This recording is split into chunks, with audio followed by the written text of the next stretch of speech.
back as let's say as a champion, you didn't have this aspect of your game that you have now. You're showing, hands that you didn't have before. Can you go back and say, if I had this back then, what you would have done? All of us could say if we had this back then, what we could have done. It's just one of those things. It's a learning process. You got to learn. You got to put in the hard work and dedicate yourself to the job. My job is fighting, so I'm gonna learn how to punch people and knock them out. Working with Jason, like I said, he gives me confidence in my hands, makes me fast, makes me move in angles that I've never seen before. But at the same time, having my body and my mind in the right place, it really comes down to it. Mike Giovanni, who I brought into my training, he really helps in my mental focus of it. Being very positive. I don't think I've ever said a negative thing. I think from 2 months before the Bader fight, I've been so damn positive in everything I do, and I think an outlook in life, if all of us can be positive and get the most out of life. What does having the striking now do for your wrestling? It's making guys want to try to take me down, as Rashad will. Rashad will try to take me down. I got to defend the shot. I'm going to punch him in his face. He says he's going to stand up and strike at me, that I have no business being in the same octagon as him. Hype to fight as much as you want. On Saturday night, we're going to show what I'm about. When they offered you the fight with Rashad, did you have any sort of flashbacks or remembrances of UFC 73 fight that came to mind? All besides he was weak. He felt really weak. He didn't feel like a light heavyweight. The fight with guys like Liddell and Couture, who they were so damn strong, had matching my strength. He felt like a 185-pounder. Rashad didn't feel that strong. So I don't know. Let's see if he's got any stronger. I watched the countdown on Monday night, I think it was, on Spike, and he looked the same guy, like exactly the same guy. I see a lot of doubt in his mind. There's a lot of negativity in his mind. So I don't know. On Saturday night, I'm gonna show my best to get my hand raised.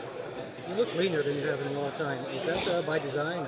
Or? No, it's actually just I'm in good shape. I had no problems in camp. I was able to press myself every single round as hard as I can. Mike Giovanni, my strength conditioning guy, he really just kind of just gets my mental focus of just pushing myself every single round. When I have a little bit of relaxing during a minute, he's like, bullshit, come on, press yourself. And I'm able to do that now, being busy and healthy, so I'm very thankful.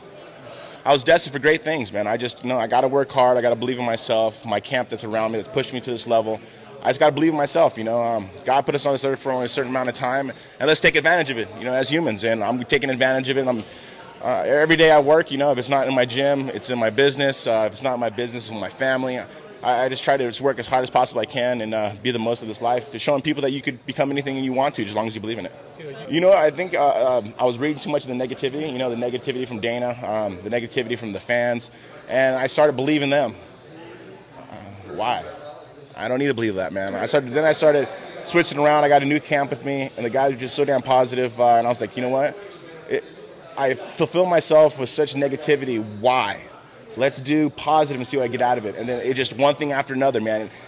Like I say, I've been here now for 3 days, 2 days, and everything's bing perfect. The flight's been perfect. Everything has just been to a peaking point. And the same thing, I had the same effect when I was in Vegas. Everything was so positive. It just, from driving into Vegas, the weigh-ins, everything was so perfect. There was no hiccups, nothing at all. And I think that's what it is, just staying mentally positive and working forward. And forget about what people say about what you should be or who you're not. And I know who I am, man. I'm a former world champion. No one other light heavyweight's ever defended their world titles longer than I have, as many times as I have. And it's just one of those things, man.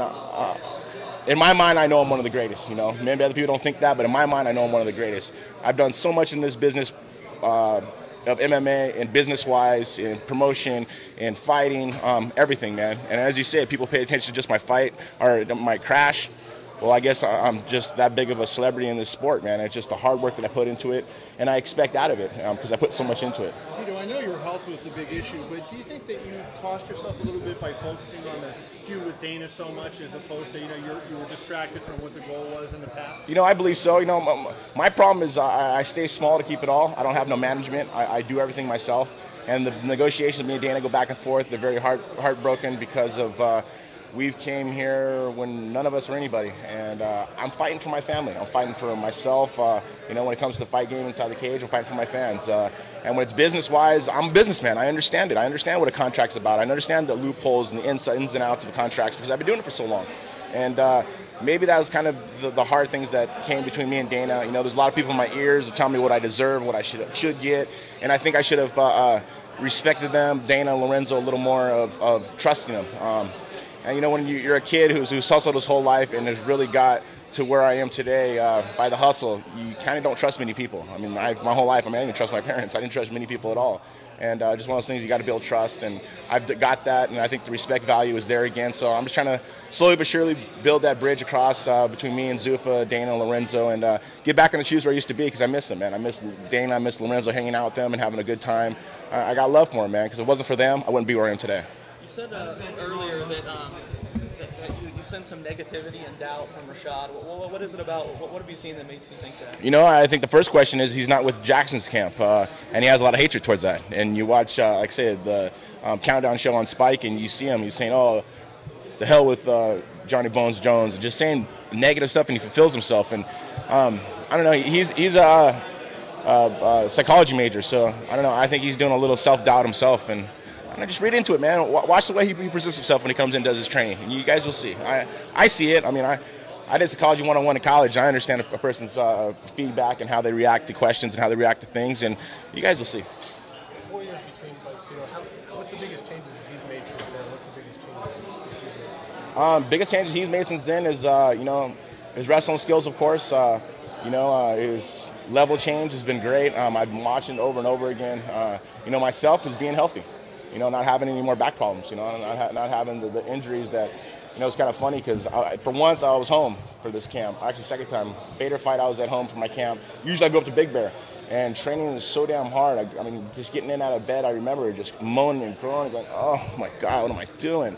Now it's like I have no problems, Jenna, she's like, I would hear you at night going, like moaning and groaning when you just move. And goes, now you don't have that problem anymore. Well, injury-free. I don't have that back problem. If anybody's ever had back surgery before, can you imagine training and doing it and at the same time getting in the cage and fighting? I mean, I put in, 9 weeks for a camp and able to do it.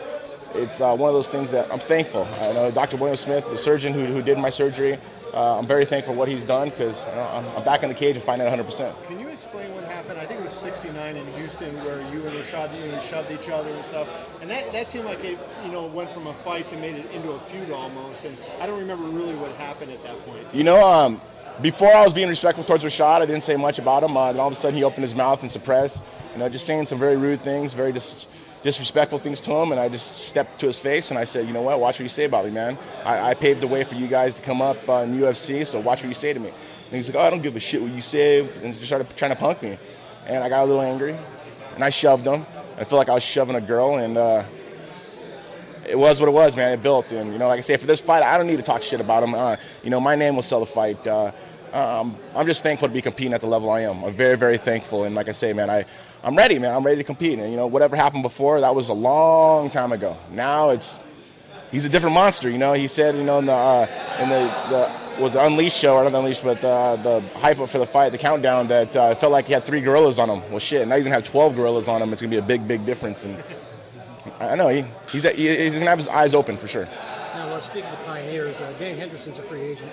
You think there should be a spot for him in UFC at 205? 100%. Henderson's done a lot in the sport, man. He's gone everywhere around the world, and once again, it's negotiation tactics, man. And what's going to happen with him? He is 41 years old, and retire as the champion would be great. I would love to retire as the champ, but let's see what Zuffa has for him. But do you think he would do well? I think he would do well. Yeah, of course he would do well. That's Henderson. Are you kidding me? It's like Couture. When Couture was coming up, he was 40 years old and he was competing and beating the best. He beat me and won the world championship at 40 years old. And wrestlers, man, us wrestlers, we there's no quitting us, man. We're nothing like boxers at all. Our speed is always there, our wrestling skills, and that's what MMA makes it so great to be about. You have that, and it's a factor of going in and performing and giving fans what they want to see, and that's the best pay-per-views. Henderson could do that. I've been doing it for so long. Couture did it for so long. Liddell did it for so long, and you see it now. I guess we're the last two standing. Tito, where do you stand on Fedor, since we're talking about that, Henderson fight? Some people have this, was this unbeatable guy, the greatest ever, and then other people have a different opinion. Where do you stand?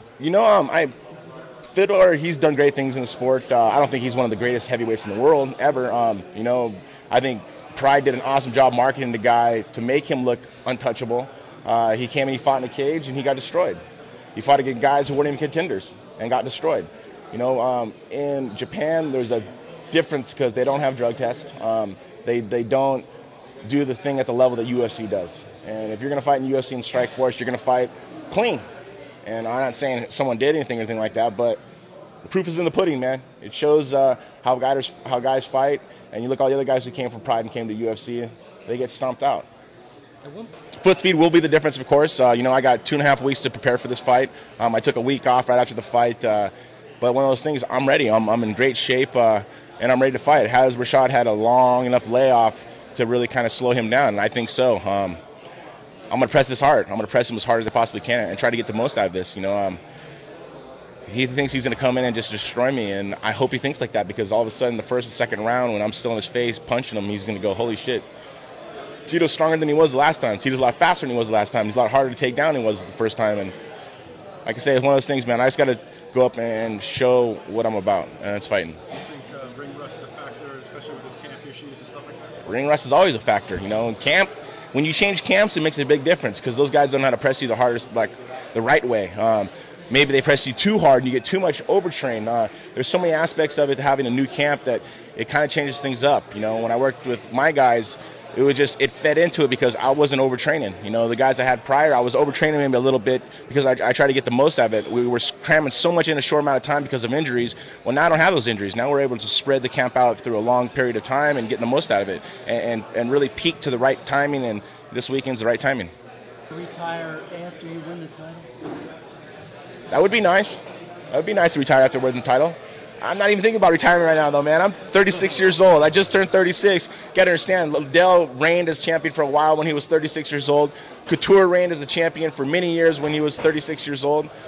I still see a reinvented Tito. I see someone who's healthy, someone who wants to compete, and I have the heart and mind to go in and fight and get my hand raised each and every time. So, you know, I have a guaranteed 2 more fights after this. If I'm the champion when I'm done, I don't know. I want to sign for some more fights. I want to still compete. I love competing. There's nothing like it to be in great shape, especially at 36. When you fought him On Saturday night, the draw won't matter at all. When I get my hand raised, people will know that I won the first one.